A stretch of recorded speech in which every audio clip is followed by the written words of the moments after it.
Bismillahirrahmanirrahim. Assalamualaikum warahmatullahi wabarakatuh. Selamat siang, teman-teman Fakultas Hukum Universitas PGRI Madiun. Kali ini kita akan melanjutkan perkuliahan kita yang telah sampai kepada pembahasan hapusnya penuntutan dan pemidanaan serta pembahasan pidana pokok. Jadi kita akan bahas dua pokok pembahasan sekaligus, yang mana ini adalah masih ranah hukum pidana, dan ini ranah kejaksaan ya. Karena penuntutan itu adalah wewenangnya penuntut umum atau kita kenal sebagai jaksa. Nah, teman-teman, kita ketahui di dalam undang-undang telah ditentukan berkaitan dengan hak penuntutan yang hanya ada pada penuntut umum, yaitu jaksa yang diberi wewenang oleh Undang-Undang Nomor 8 Tahun 1981 tentang hukum acara pidana, pasal 13 dan 14 di lingkungan peradilan umum dan auditor ya, berdasarkan pasal 17 ayat 3 Undang-Undang Nomor 1 Darurat Tahun 1998 di lingkungan peradilan militer. Jadi ada dua yang mempunyai hak untuk melakukan penuntutan. Yang pertama adalah jaksa penuntut umum atau JPU yang diberikan wewenang untuk melakukan penuntutan. Jadi tidak semua jaksa itu bisa menjadi penuntut umum. Penuntut umum itu adalah apabila dia diberikan tugas untuk menuntut, itu namanya penuntut umum. Dia jaksa sekaligus penuntut umum, tetapi jaksa biasa yang tidak sedang tugas itu namanya jaksa saja. Kemudian untuk perkara-perkara di peradilan militer ya, untuk menuntut para petugas-petugas militer, entah itu TNI atau Polri yang berkaitan dengan hukum militer, misalnya ya, ada keributan antara TNI Polri, itu bisa diselesaikan dengan cara Undang-Undang Nomor 1 Darurat Tahun 1998 di lingkungan peradilan militer. Jadi mereka nanti ada peradilan militer tersendiri. Tapi kalau polisi itu nanti kalau dia melakukan kejahatan, dia tetap muaranya kepada peradilan sipil. Ya, di Amerika Serikat itu apabila seorang militer melakukan pidana umum, maka dia harus diadili dengan peradilan sipil. Jika dia melakukan atau dia misalnya melakukan kejahatan terhadap orang sipil, maka dia harus dihukum dengan hukum sipil. Tapi di Indonesia tidak. Di Indonesia itu apapun yang terjadi, walaupun dia melakukan kejahatan terhadap orang sipil sekalipun bersinggungan dengan hukum sipil, maka dia tetap dihukum secara militer dengan dalih bahwa dia adalah anggota militer, gitu ya. Tapi ya terserah saja ya, daerah masing-masing mempunyai kedaulatan hukum masing-masing. Tapi seharusnya memang apabila seorang militer itu misalnya melakukan tindakan yang kejahatan terhadap orang sipil, maka dia harus diadili pada undang-undang sipil. Kecuali jika dia melakukan kejahatan terhadap kemanusiaan atau hak asasi manusia, maka ada peradilan khusus, peradilan HAM, ya, atau peradilan internasional terhadap kejahatan kemanusiaan. Jadi undang-undang DRT itu masih darurat, undang-undang darurat nomor 1958. Ini masih berlaku sampai sekarang. Jadi kalau jaksa untuk perkara umum, orang sipil itu jaksanya namanya jaksa biasa, jaksa penuntut umum. Tetapi kalau bagi di lingkungan peradilan militer itu namanya auditor. Auditor itu juga jaksa. Auditor itu jaksa di lingkungan militer, hukum militer ya. Baik, kita lanjutkan. Tentang pengertian penuntutan adalah tindakan penuntut umum untuk melimpahkan perkara pidana ke pengadilan negeri yang berwenang dalam hal dan menurut cara yang diatur dalam undang-undang ini dengan permintaan supaya diperiksa dan diputus oleh hakim di sidang pengadilan. Alasan gugurnya menuntut ini ada beberapa ya, ada 5 ya. Alasan gugurnya menuntut ini yang pertama adalah nebis in idem. Jadi nebis in idem ini pada pasal 76 KUHP ya, silakan dibuka sendiri KUHP-nya apakah betul ada di situ nebis in idem. Nebis in idem itu maksudnya adalah suatu perkara yang sudah diperiksa, sudah diputus oleh hakim terdahulu, sudah diputus oleh hakim, sudah ada putusannya, tiba-tiba itu diperkarakan lagi, disidangkan lagi, itu tidak bisa, tidak boleh. Nebis in idem, nanti akan ada putusan nebis in idem. Nebis in idem itu dalam bahasa aslinya sebenarnya artinya jangan lagi gitu. Jangan lagi itu maksudnya jangan dipidana lagi kan begitu. Itu bahasa Latin ya, nebis in idem. Jadi tidak bisa lagi dilakukan penuntutan karena perkara yang sama sudah diputus, perkara yang sama, orangnya sama ya dalam delik yang sama, itu tidak bisa. Kecuali dia melakukan perkara yang berbeda, deliknya tapi sama, tapi perkaranya sudah berbeda. Misalnya orang yang saya pernah menangani ya, orang yang melakukan pencurian, dia sampai mencuri itu dalam 1 bulan itu sampai beberapa kali. Tapi dia pencuri spesialis curanmor begitu loh, mencuri motor. Tapi dia sebenarnya ada orang tidak mampu. Ya intinya anak nakal begitulah ya. Tapi dia sudah dewasa. Nah, orang tuanya minta bantuan kepada kami masuk ke LBH. Saat itu kita LBH-nya LBH suatu organisasi pengacara begitu, kita terima ya. Ya itu dalilnya dia katanya dizolimi karena dia mencuri sudah beberapa kali. Dia itu mencuri cuma 1 kali tapi dianggap beberapa kali. Tapi ternyata setelah olah perkara ya dia memang mencurinya beberapa kali. Jadi dia mencuri motor tidak hanya sekali. Jadi dia mencuri motor lagi, mencuri motor lagi. Motornya sudah beda-beda lagi. Itu tidak bisa disebut nebis in idem ya. Berbeda kalau motornya sama, misalnya plat AE 7676 itu dicuri. Kemudian sudah diputus pengadilan, besoknya dia dituduh lagi, ditangkap karena dituduh mencuri motor AE 7676. Padahal motor AE 7676 sudah dijual oleh pemiliknya, misalnya sudah berganti ke pemiliknya, sudah berganti plat nomor, katakanlah begitu ya. Itu tidak bisa. Ya, jadi harus objeknya berbeda, perkaranya juga berbeda, ya. Deliknya sama enggak apa-apa, misalnya deliknya pencurian sama pencurian kotak amal tetapi berbeda masjid. Nah, itu tidak bisa disebut nebis in idem, itu bisa disidangkan. Tapi kalau sama-sama di masjid itu dan sudah diputus tetapi kok besoknya dia ditangkap lagi oleh polisi di daerah lain gitu misalnya ya, dengan perkara itu ya enggak bisa. Kemudian alasan yang kedua adalah meninggalnya terdakwa atau tersangka. Jadi jika tersangka ketika proses penyidikan itu meninggal atau terdakwa sudah proses maupun penuntutan itu meninggal, maka otomatis gugur menurut alasan menuntut itu, dia harus dibebaskan dari segala tuntutan. Ya, pasal 77 KUHP. Makanya kemarin pernah rame ya dibicarakan oleh para ahli hukum kita bahwa loh lagi ini kok ada penetapan tersangka kepada korban dari pembunuhan non judicial killing dari pengikutnya Rizik Syihab itu ya. Katanya mayatnya itu ditersangkakan karena untuk proses hukum dan seterusnya lah kita. Tapi yang jelas orang mati itu tidak bisa ditersangkakan, apalagi dipidana, apalagi jadi terdakwa itu tidak bisa. Kecuali dalam hal tertentu, misalnya dalam peradilan in absentia, misalnya di zaman kita masih revolusi dulu, zaman Bung Karno masih berkuasa, itu bisa peradilan in absentia di mana para penjahat perang itu diadili secara orangnya tidak hadir. Karena memang sulit nangkep orangnya gitu ya. Itu ya monggo itu peradilan militer, peradilan khusus untuk para penjahat perang. Peradilan in absentia itu ada dikenal. Tapi kalau orangnya sudah mati, orangnya tersangka, tidak bisa jadi tersangka. Ya. Apapun alasannya, orang mati itu tidak bisa jadi tersangka, tidak bisa jadi terdakwa, tidak bisa dituntut. Apalagi nanti ahli warisnya ditangkap, tidak bisa. Pidana itu tidak bisa diwaris, teman-teman. Berbeda dengan perdata. Kalau perdata itu misalnya utang piutang katakanlah, ada perjanjiannya bahwa kalau ini tidak lunas bisa diwariskan ke ahli warisnya misalnya begitu. Itu ya harus ahli warisnya itu membayar utang orang tuanya yang meninggal itu. Secara hukum Islam kan juga begitu. Kalau dia punya warisan, kalau dia nggak punya warisan ya nggak wajib untuk membayarkan. Karena memang bagaimana orang miskin mau bayar utang kan begitu. Kembalinya kepada negara yang membayar utang itu. Tapi memang hukum perdata itu bisa diwariskan. Tapi kalau hukum pidana tidak bisa. Hukum pidana itu berlaku khusus bagi orang yang melakukannya. Tidak bisa mengangkut-angkutkan dengan anak-anaknya misalnya. Maka dari itu, penjahat perang walaupun itu ISIS sekalipun, kita menolak anak-anaknya pulang ke sini, itu ya salah.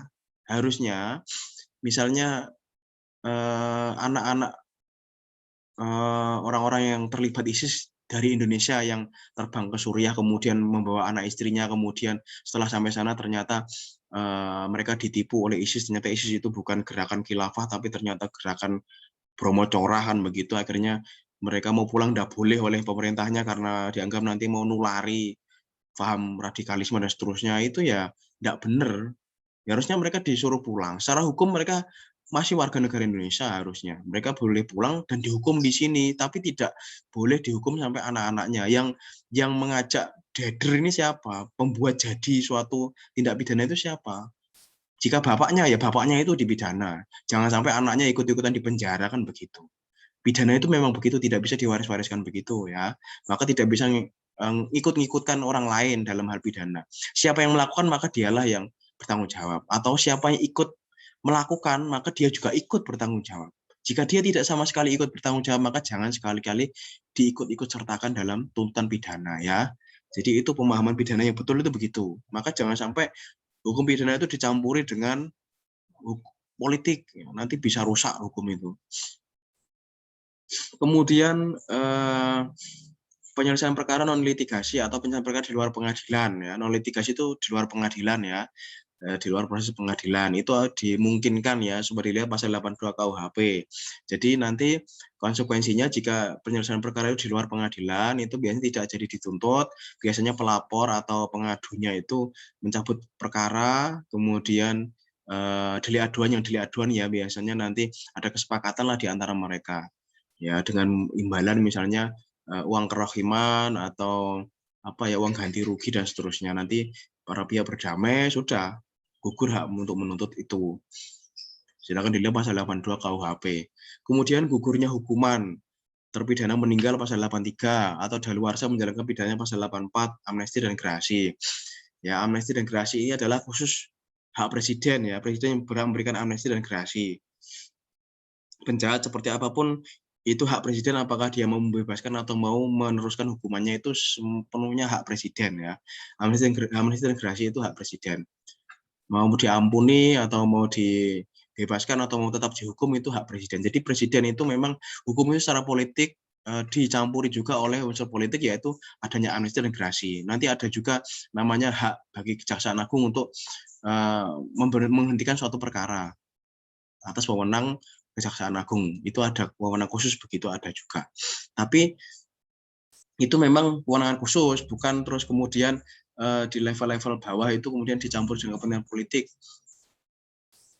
Kepentingan politik hanya sesuai dengan apa yang telah tercantum di dalam undang-undang. Selain itu jangan sampai hukum itu dicampuri pemahaman-pemahaman politik yang nanti justru akan merusak hukum. Presiden sendiri pun pasti akan berpikir dua kali jika mau mengampuni orang yang memang sudah menimbulkan suatu kesalahan besar yang mungkin tidak bisa diampuni oleh masyarakat, misalnya penyelundup narkoba kelas kakap gitu ya. Nah, kemudian daluarsa penuntutan itu ada pasal 78 KUHP. Pasal 78 KUHP itu ada hak penuntutan itu daluarsa apabila 1A pelanggaran kejahatan percetakan daluarsanya sudah 1 tahun. Jadi pelanggaran kejahatan percetakan itu daluarsanya sudah 1 tahun. Pelanggaran percetakan itu seperti apa contohnya, teman-teman? Pelanggaran percetakan itu contohnya adalah misalnya teman-teman misalnya mengcopy tulisan tanpa izin ya. Itu misalnya teman-teman belum tertangkap tapi sudah 1 tahun baru ditangkap, itu tidak bisa, itu sudah gugur kewenangan menuntut atau menyidik, itu sudah tidak bisa. Itu zaman dulu kan begitu ya, belum ada HP. Maka seharusnya seperti UU ITE itu juga harusnya daluarsanya ikut ini, karena dulu kan belum ada elektronik ya, belum ada internet. Tapi sekarang kan dulu kan adanya buku, adanya koran begitu ya. Orang yang mengcopy paste sembarangan, orang yang melakukan pelanggaran hak cipta dan seterusnya itu kan daluarsanya setahun. Nah sekarang pun juga misalnya ada orang yang copy paste di internet sembarangan, itu ya harusnya jangan pakai UU ITE lah ya, jangan pakai UU ITE. Atau orang melakukan penghinaan melalui media cetak itu ya jangan pakai UU ITE lah ya. Pakailah undang-undang pakailah pelanggaran percetakan ini, sehingga daluarsanya 1 tahun. Ketika 1 tahun dia tidak segera ditangkap atau tidak segera disidik atau tidak segera dituntut, maka gugur kewenangan penuntutan itu. Ya harusnya begitu ya. Tetapi ya itu tergantung kemampuan penyidik untuk menggali hukum itu bagaimana. Karena hukum itu dihidupkan oleh penyidik. Kejahatan yang diancam pidana, denda. kurungan atau penjara maksimal 3 tahun, daluarsanya sudah 6 tahun. Jadi kejahatan diancam pidana denda, kurungan atau penjara maksimal 3 tahun, daluarsanya adalah sudah 6 tahun. Setelah 6 tahun, maka dia tidak bisa dituntut lagi. Maka di zaman dulu itu banyak orang yang melakukan kejahatan di bawah 3 tahun itu biasanya lari, misalnya mukuli orang ya, ancamannya 3 tahun. Di bawah 3 tahun ya, ancamannya 2 tahun katakanlah ya, dia lari. Dia lari ke Sumatera, dia baru kembali 7 tahun kemudian. Makanya sudah polisi nggak bisa nangkap dia lagi, nggak bisa hukum dia lagi, nggak bisa nangkap dia lagi, dan jaksa pun nggak bisa nuntut dia karena sudah lewat waktu. Ya, itu bukan berarti hukum itu memberikan celah untuk orang lolos dari hukum, tidak. Itu adalah untuk kepastian hukum, agar hukum itu pasti, agar orang yang sudah pergi sekian lama itu kan dia sudah seperti dihukum kan ya. 6 tahun minggat itu kan sudah sama seperti dia orang hukuman kan. Dia sudah jauh dari keluarga, jauh dari lingkungan, jauh dari orang tua, itu sudah suatu hukumannya luar biasa. Maka tidak perlu lagi kita menambah-nambah hukuman dengan alasan dendam. Dendam negara itu tidak bisa. Maka itu sebenarnya adalah suatu keadilan hukum dan juga kepastian hukum agar orang yang sudah menjalani sekian tahun dia lari itu, dia ketika pulang dia sudah merasa insaf, sudah baik lagi ke masyarakat kan begitu. Dulu kan sering begitu ya, zaman saya kecil itu jika orang melakukan kejahatan terus larinya mesti ke luar Jawa, nanti baru kembali setelah beberapa puluh tahun atau beberapa tahun, karena takut nanti karena tahu dia kalau sudah sekian tahun itu dia tidak akan dituntut lagi gitu ya. Tapi ya itu tergantung penegak hukumnya bagaimana, harus cekatan ya. Kalau memang ingin menangkap satu penjajah ya harus cekatan. Sekarang pun saya pikir mudah ya, nggak bisa orang gampang untuk lari-lari itu nggak bisa. Sekarang nggak seperti dulu. Dulu itu personil polisi sedikit dan kerjaannya juga sedikit, tidak ada elektronik, tidak ada sambungan penyadapan dan seterusnya. Sekarang canggih. Baru sekarang misalnya melakukan kejahatan, baru lari naik bis itu aja sudah ditangkap. Sudah gampang sekarang ya. Maka jangan coba-coba melakukan kejahatan. Kemudian kejahatan yang diancam pidana penjara lebih dari 3 tahun, daluarsanya sudah 12 tahun. Jadi kejahatan yang diancam pidana penjara lebih dari 3 tahun, daluarsanya sudah 12 tahun. Jadi kalau misalnya teman-teman melakukan kejahatan yang tuntutan lebih dari 3 tahun, maka ya 12 tahun itu daluarsanya. Setelah 12 tahun tidak bisa lagi menuntut. Kejahatan yang diancam pidana mati atau penjara seumur hidup, daluarsanya sudah 18 tahun. Jadi pembunuhan berencana dan seterusnya itu ya daluarsanya 18 tahun. Nah, sekarang kita masuk ke pembahasan pidana pokok ya. Pidana pokok ini ada beberapa ya teman-teman, ada pidana mati, penjara dan seterusnya. Nanti bisa kita lihat.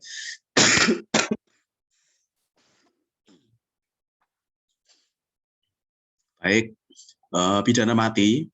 Pidana mati sebagaimana ditentukan dalam pasal 11 KUHP, yaitu pidana mati dijalankan oleh algojo di tempat gantungan pada leher terpidana kemudian di tempat terpidana berdiri. Ini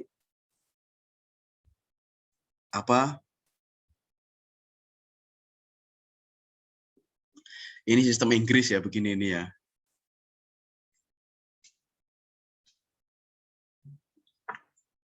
Sekarang pidana mati itu dengan regu tembak di Indonesia itu.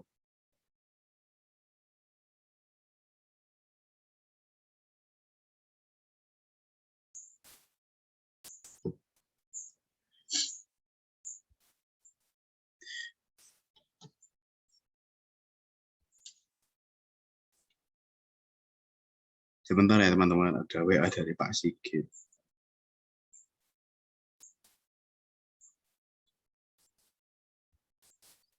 Ya teman-teman, jadi pidana mati di Indonesia itu hukumannya bukan digantung.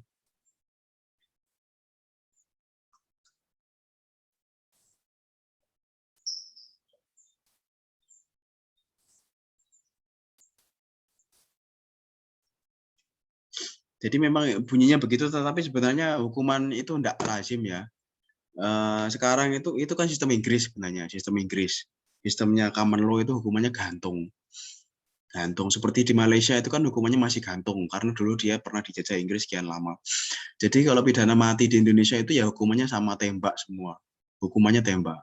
Tapi saya pikir sebenarnya daripada hukum tembak itu memang lebih cepat hukuman mati dengan digantung itu, karena ketika digantung itu kan tekelek lehernya langsung patah dan langsung mati. Tetapi kalau orang ditembak itu belum tentu dia langsung mati loh.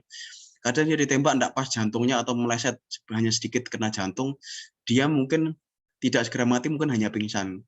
Ketika dia dinyatakan nadinya enggak ada, ternyata setelah dikubur dia masih hidup, mungkin juga bisa begitu ya. Maka ya itulah hukum kita, kadang juga ada keanehan semacam ini. Pidana mati ini memang dijalankan oleh hakim tempat gantungan pada leher, tapi kemudian dijatuhkan tempat pertimbangan berdiri. Seperti film-film itu ya, tapi kita sudah nggak memakai hukum itu. Bisa kita lihat ya di pasal-pasal berikut ini, pasal 104 KUHP, pasal 111 ayat 2 KUHP, pasal 124 ayat 3 KUHP, pasal 140 ayat 4 KUHP, pasal 340 KUHP, pasal 365 ayat 4 KUHP, pasal 444 KUHP, pasal 479 ayat 2 KUHP, dan pasal 368 ayat 2 KUHP. Bisa dilihat sendiri ya. Nah, pidana mati dan permohonan gerasi. Seorang itu ketika diputus mati, dihukum mati, itu belum tentu dia sudah selesai hidupnya. Masih ada kesempatan ketika dia diputus di tingkat peradilan pertama, dia bisa banding. Ketika putus banding masih dihukum mati, dia masih bisa kasasi. Ketika diusul kasasi pun dia masih bisa untuk PK atau peninjauan kembali. Ketika peninjauan kembali pun dia masih bisa melakukan permohonan gerasi kepada presiden. Nah, siapa tahu presiden mengampuni dia, kan begitu. Bisa saja presiden mengampuni, itu karena hak prerogatif presiden. Pada aturannya, jika terpidana jatuh hukuman mati, maka eksekusi putusan akan dilaksanakan setelah mendapat fit eksekusi dari presiden sebagai kepala negara. Jadi eksekusi mati tidak sembarangan, teman-teman. Tidak selalu harus misalnya sudah lewat waktu dia di penjara, misalnya langsung hari ini diputus, besok langsung dihukum mati, enggak. Jadi nunggu, jadi bisa jadi dia diputus hari ini hukuman mati. Jadi dia harus dipenjara dulu sampai beberapa bulan, beberapa tahun, bahkan mungkin sampai beberapa belas tahun belum dihukum masih karena masih nunggu izin dari presiden. Jadi hukuman mati itu tidak langsung seperti langit akan runtuh, teman-teman. Masih ada kesempatan. Jadi masih mungkin nanti presiden mengampuni. Jika sungguh pun nanti presiden belum tidak mau mengampuni, kan masih ada waktu kesempatan ketika di penjara itu masih ada beberapa bulan untuk bertobat, kan begitu. Seperti Freddy Budiman, bandar narkoba itu kan juga dia bertobat, malah akhir hidupnya dia hidup sebagai seorang muslim yang taat ya, yang permintaan terakhirnya dia minta sebelum ditembak dia ingin mengucapkan la ilaha illallah dulu baru ditembak, kan begitu, agar dia kan ingin mati syahid, kan begitu. La ilaha illallah kan kalimat tertinggi di dalam agama Islam yang menjamin jika orang yang mati sebelum mengucapkan orang yang sebelum mati di detik-detik terakhir itu mengucapkan itu masuk surga, kan begitu pemahaman di dalam Islam, kan begitu. Nah itu Freddy Budiman juga begitu, dia diputus mati tetapi divonis mati, dia mengajukan gerasi kepada presiden, ditolak juga karena memang dia bandar narkoba, karena saat itu dia dianggap bandar narkoba besar gitu ya. Ya sudah, dia akhirnya dihukum mati. Tapi dia sempat masih di penjara lama sekali kan dia. Setelah terjadi penolakan terhadap gerasi meskipun jika seandainya terpidana tidak mengajukan permohonan gerasi, kemudian untuk pelaksanaan pidana mati tersebut, orang harus juga memperhatikan beberapa ketentuan terdapat dalam ketentuan pasal 2 Undang-Undang Nomor 3 Tahun 1950 tentang permohonan gerasi. Permohonan gerasi ini bisa dilihat di Undang-Undang Nomor 3 Tahun 1950 tentang permohonan gerasi, teman-teman. Itu langkah terakhir bagi kita apabila kita membela orang yang dihukum mati. Langkah terakhir yang terakhir sekali. Pidana penjara. Ya, pidana pokok itu selain pidana mati ada pidana penjara. Pidana penjara ini menurut Andi Hamzah menegaskan bahwa pidana penjara merupakan bentuk pidana yang merupakan kehilangan kemerdekaan. Pidana penjara atau pidana kehilangan kemerdekaan itu bukan hanya dalam bentuk pidana penjara tetapi juga berupa pengasingan. Ya, pengasingan itu orangnya di ya seperti orang lari tadi. Di suatu tempat dia biasanya diasingkan itu tahanan politik biasanya. Menurut PAF Lamintang ini menyatakan bahwa bentuk pidana penjara adalah merupakan suatu pidana berupa pembatasan kebebasan bergerak dari seorang terpidana yang dilakukan dengan menutup orang tersebut dalam sebuah lembaga pemasyarakatan dengan mewajibkan orang itu untuk mentaati semua peraturan tertentu yang berlaku di dalam lembaga pemasyarakatan yang dikaitkan dengan suatu tindakan tertentu bagi mereka yang telah melanggar peraturan tersebut. Ya, menurut PAF Lamintang itu lebih agak gamblang dan lebih panjang karena menurut dia itu ya penjara itu ya di dalam LP, lembaga pemasyarakatan, bukan penjara seperti yang kita kenal di Amerika itu. Nah, hal yang bisa hilang karena pidana penjara, hak apa saja yang bisa hilang karena pidana penjara? hak untuk memilih dan dipilih ini bisa hilang jika kita di penjara. Tetapi di Indonesia tidak berlaku ini ya. Yang berlaku ini di negara-negara lain. Kalau di negara Indonesia tidak berlaku. Kita bahkan orang gila pun masih boleh mencoblos. Orang di rumah sakit jiwa itu kan masih boleh mencoblos tuh kemarin ya. Bahkan disinyalir ada kakak KTP yang sudah mati pun digunakan orang lain untuk mencoblos ya, orang oknum-oknum tertentu ya. Maka ya itu seharusnya ya secara hukum ya, orang yang sudah secara moral dia sudah dijauhkan dari masyarakat ya, seharusnya dia juga tidak boleh untuk memilih pemimpin atau memilih calon-calon yang akan duduk di dewan, karena kan kasihan nanti wong dia secara moral sudah jelek ya, masyarakat sudah menjauhi dia, maka seharusnya dia kehilangan hak pilih, karena dia hak untuk dipilih pun dia sudah hilang, dia kan tidak mungkin bisa menyalonkan diri kan, maka dia hak memilih pun harusnya juga sudah tidak ada, karena itu satu paket harusnya, hak memilih dan dipilih itu harusnya satu paket dalam satu moral yang sama. Orang baik itu yang punya hak untuk dipilih dan memilih. Orang baik itu dalam arti dia tidak terkena kasus hukum, kan begitu kan teman-teman. Kalau mau bekerja atau mau masuk ke instansi tertentu, mau melakukan kerjasama dengan orang, itu kan selalu kadang disyaratkan ada namanya surat SKCK ya, surat keterangan cakap kelakuan, kan begitu. Surat keterangan kan dulu namanya surat keterangan cakap kelakuan, jadi kelakuannya cakap, kelakuannya baik gitu loh. Kalau sekarang kan diganti menjadi surat keterangan catatan kepolisian, artinya apakah ada dia catatan kepolisiannya melakukan kejahatan. Sekali ada catatan kepolisian mungkin dia bisa tidak diberi surat SKCK itu. Nah itu di negara liberal sekalipun demikian halnya, alasannya ialah agar kemurnian pemilihan terjamin bebas dari unsur-unsur immoral dan perbuatan-perbuatan tidak jujur. Jadi di negara-negara liberal ya, itu memang orang-orang yang di dalam penjara itu kehilangan hak pilih. Tapi di Indonesia tidak, bahkan di penjara itu orang antri untuk memilih, juga ada TPS di penjara di LP. Maka ya yang terpilih ya mungkin orang-orang yang mungkin tidak seperti yang kita harapkan, ya wajar saja, karena memang sistem hukum kita, sistem hukum pemilu kita ya perlu direvisi menurut saya. Orang-orang yang dalam penjara, orang yang mempunyai moral yang mungkin dipertanyakan, orang dalam pengampuan, orang-orang yang mungkin berpenyakit jiwa atau kadang datnyang gitu ya, kadang ingat kadang tidak, itu ya harusnya di bawah pengampuan dan tidak boleh memilih atau dipilih.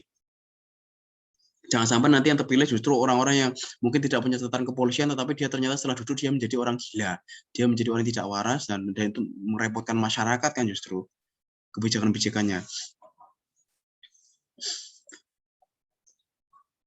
Karena dulu kan banyak sejarah raja-raja atau ratu-ratu yang tidak waras gitu, kadang kan sering mengambil kebijakan yang kontroversial yang justru menyengsarakan rakyat. Kemudian yang kedua adalah hak untuk memangku jabatan publik ya, harusnya negara publik bebas dari perlakuan manusia tidak baik. Jadi hak untuk memangku jabatan publik itu nggak boleh. Orang yang dipidana penjara itu tidak boleh memangku kebijakan publik. Maka tidak bisa orang mengendalikan organisasi di dalam penjara. Misalnya ketua umum suatu organisasi apa begitu ya, dia di penjara, dia tidak dipecat oleh organisasinya tapi masih boleh menjabat terus. Atau ketua partai politik ya, setelah misalnya Setia Novanto gitu ya misalnya ya, Setia Novanto misalnya dalam penjara masih jadi ketua umum misalnya begitu, ya tidak boleh. Maka Setia Novanto pun digantikan ketika dia di penjara. Karena memang hasilnya tidak boleh. Kemudian hak untuk bekerja pada perusahaan-perusahaan, ya itu tentu saja nggak boleh ya.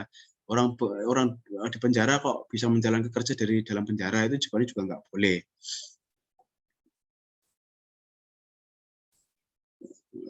Perbedaannya di Jerman ya, di Jerman itu Hitler itu di penjara tetapi dia masih di situ boleh menulis buku sampai dia menyelesaikan berjilid Mein Kampf, tulisan Mein Kampf-nya itu yang menjadi buku favorit orang-orang Nazi saat itu.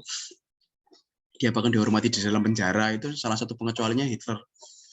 Memang dia juga masih memimpin partai di dalam penjara, artinya dia di penjara itu masih diakui sebagai pemimpin partai. Itu zaman dulu ya, dan itu juga berlaku di negara Jerman yang memang negara bebas, yang sangat bebas di Jerman itu. Jangan disamakan dengan Indonesia ya, Indonesia ya memang begini. Hak untuk mendapat perizinan-perizinan tertentu, misalnya izin usaha, izin praktek dokter, pengacara, notaris, dan lain-lain. Jadi tidak bisa. Seorang pengacara profesional ya, seorang pengacara kita notaris, dokter itu kan profesi-profesi profesional ya, itu tidak bisa. Jika dia adalah orang-orang yang di dalam penjara, tidak bisa. Sekali dia dituntut atau di dalam kasus hukum yang sudah disidangkan, maka dia tidak bisa memangku jabatan itu. Dia harus melepaskan itu atau dipecat dari organisasinya. Itu otomatis begitu. Biasanya yang dituntut 5 tahun atau lebih ya. Hak untuk mengadakan asuransi hidup ya, tidak bisa. Hak untuk tetap dalam ikatan perkawinan itu harusnya tidak bisa ya.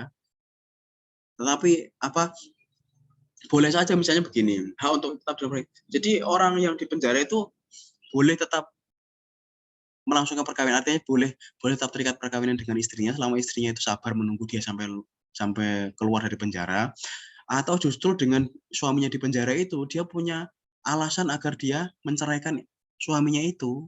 Ya itu. Jadi wanita itu kalau suaminya di penjara itu alasannya paling kuat bagi pengadilan untuk memutuskan perceraian di antara mereka. Maka berlaku hasil itu. Kalaupun tetap dalam ikatan perkawinan ya tidak masalah, itu urusan pribadi masing-masing ya, karena perkawinan itu kan hukum perdata. Hak untuk kawin meskipun ada kalanya seorang kawin sementara menjalani pidana penjara, namun itu melakukan keadaan luar biasa dan hanya bersifat formalitas belaka. Jadi hak untuk kawin itu sebenarnya nggak boleh ya, karena di dalam penjara. Tetapi kan juga ada yang tetap menikah di dalam penjara, tapi itulah hak perdata ya. Silakan saja, yang penting memang sesuai prosedur. Kalau sekarang di dalam prosedur COVID-19 ini saya pikir tidak akan bisa orang nikah di dalam penjara ya. Beberapa hak sipil yang lain itu bisa nanti hak lain lah ya nanti yang bisa teman-teman. Pidana kurungan ya, pasal 18 KUHP, bahwa sedikit 1 hari dan paling lama setahun, dan jika ada pemberatan karena gabungan tabungan atau karena ketentuan pasal 52 dapat ditambah menjadi 1 tahun 4 bulan. Pidana kurungan sekali-kali tidak boleh lebih dari 1 tahun 4 bulan. Jadi pidana kurungan itu adalah pidana yang kurang dari 1 tahun 4 bulan, itu namanya pidana kurungan. Jadi teman-teman dipidana misalnya 3 bulan, 4 bulan, 5 bulan, 1 tahun, 4 bulan, itu adalah pidana kurungan namanya, bukan penjara. Kalau penjara itu lebih dari 1 tahun 4 bulan itu namanya pidana penjara. Kalau kurungan itu di bawah 1 tahun 4 bulan itu namanya pidana kurungan. Beda ya, walaupun sebenarnya itu sama. Wong dikurung atau di penjara itu kan podo sebenarnya. Tapi bedanya dalam istilah hukum. Kurungan itu adalah bagi orang yang dipidana kurang dari 1 tahun 4 bulan di dalam penjara. Tapi orang yang di penjara lebih dari 1 tahun 4 bulan, maka hukumannya adalah penjara. Namanya penjara. Nah, pidana denda, ini menurut PF Lamintang berpendapat bahwa pidana denda dapat dijumpai di dalam buku 1 dan buku 2 KUHP yang telah diancamkan baik bagi kejahatan-kejahatan maupun bagi pelanggaran-pelanggaran. Pidana denda ini juga diancamkan baik satu-satunya pidana pokok maupun secara alternatif dengan pidana penjara saja, atau alternatif dengan kedua pidana pokok tersebut secara bersamaan. Ya, pidana denda ini adalah pidana yang cukup para pihak itu melakukan, tidak perlu dipenjara pidana denda itu. Jadi tidak perlu pidana dilakukan penuntutan sebenarnya. Bayar sudah. Bayar dendanya sudah, nggak bisa dituntut. Kalaupun misalnya pelanggaran prokes itu pidana denda, ya harusnya pidananya denda saja. Jangan pidana denda ditambah misalnya pidana penjara. Itu ya sebenarnya secara hukum agak-agak aneh ya. Tapi ya itulah, kadang hukum kita itu memang perlu penjelasannya lebih jelimet. Pidana tambahan ya, menurut Hermin Hadiati bahwa perhitungan pidana tambahan ini berbeda dengan ketentuan bagi penjatuhan pidana pokok. Ketentuan tersebut adalah pidana tambahan hanya dapat dijatuhkan di samping pidana pokok, artinya pidana tambahan tidak boleh dijatuhkan sebagaimana pidana satu-satunya. Nanti bisa dibaca sendiri ya, ini banyak sekali. Ada perampasan barang-barang tertentu, ya jadi pidana itu juga ada perampasan barang. Jadi misalnya dirampas untuk negara gitu ya, misalnya mobil hasil kejahatan itu dirampas untuk negara, dilelang, kemudian uangnya masuk ke negara. Ya hal semacam itulah ya intinya.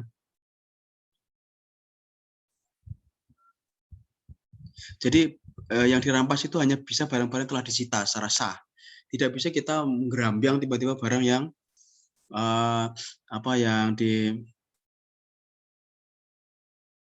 jadi harus barang-barang yang memang hasil dari kejahatan atau diperoleh dari cara kejahatan atau dipergunakan untuk cara kejahatan itu. Dan itu memang barang-barang yang sudah disita. Jadi barang yang belum disita tidak bisa dieksekusi atau dirampas. Kira cukup ya teman-teman. Terima kasih. Nanti kalau ada pertanyaan silakan ditanyakan di kolom komentar YouTube, atau untuk presensi nanti silakan komen di kolom YouTube ya. Silakan untuk presensi seperti biasa, ketik nama dan ketik hadir dan nama lengkap ya. Cukup itu aja. Sampai berjumpa di pertemuan selanjutnya, yaitu di Lake Pogging. Semoga teman-teman tetap sehat, tetap sukses dalam menjalani hidup, kuliahnya lancar, nanti bisa lulus dengan predikat yang baik. Baik, saya akhiri ya teman-teman, nanti bisa diikuti YouTube dan PPT-nya di Elma. Assalamualaikum warahmatullahi wabarakatuh, selamat sore.